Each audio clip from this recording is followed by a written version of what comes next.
Hello all! Today is a beautiful day to discuss the wonderful geography of the amazing Ukraine. Ukraine is the second largest country in Europe. It is located in Eastern Europe and is 233,062 square miles. Its coastline is 1,800 miles. Kiev is the capital and the largest city of Ukraine, located in the north-central part of the country on the Dnieper River, and Crimea is located on the northern coast of the Black Sea in the southern part of Ukraine. Not only does Ukraine sit geographically between the western side of Europe and the eastern side Russia, but this country also has an ideological split between Western and Eastern ideas. Present-day Ukraine was originally part of the Soviet Union, the great communist evil to the Western world. Life under Supreme Leader Joseph Stalin left extreme poverty for Ukrainians, and millions of people died under extreme famine and diseases. With the collapse of the Soviet Union in 1991, Ukrainians overwhelmingly voted to leave Russian influence and officially became an independent nation in 1991, the same year of the Soviet collapse. However, decades of Russian influence had left its mark.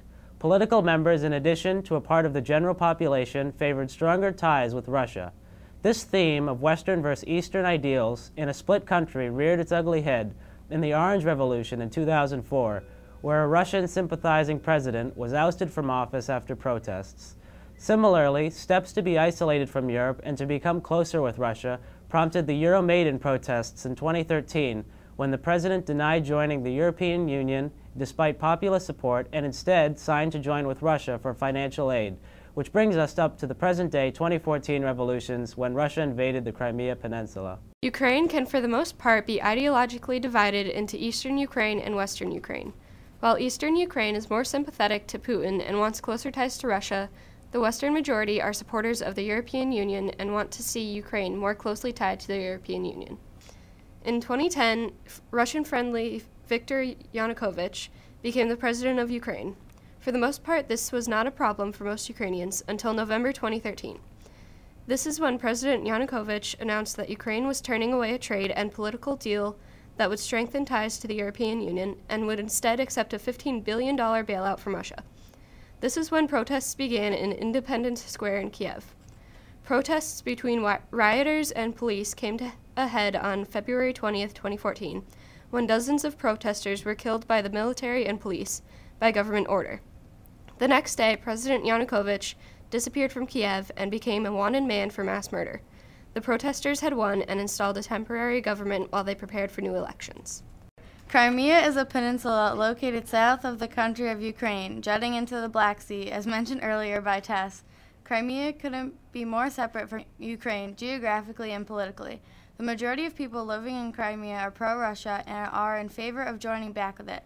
Russia, after chaos struck in Ukraine, occupied Crimea because it is home to its Black Sea fleet consisting of thousands of naval personnel. They also claim to be protecting ethnic Russians that reside there, seeing that Ukraine and its peninsula Crimea used to be part of the Soviet Union.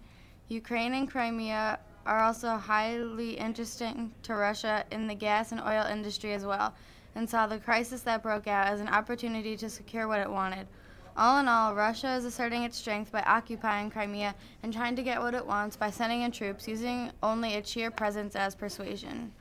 Many people have had different perspectives of what exactly this war means. One viewpoint being that an unpopular and completely ineffective, but also an elected politician was put into power and then removed by protesters.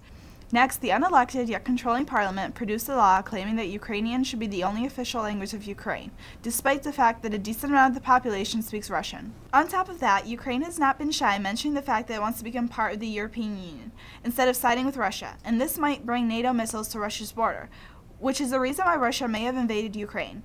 When looking at this perspective, Russia is simply trying to protect itself.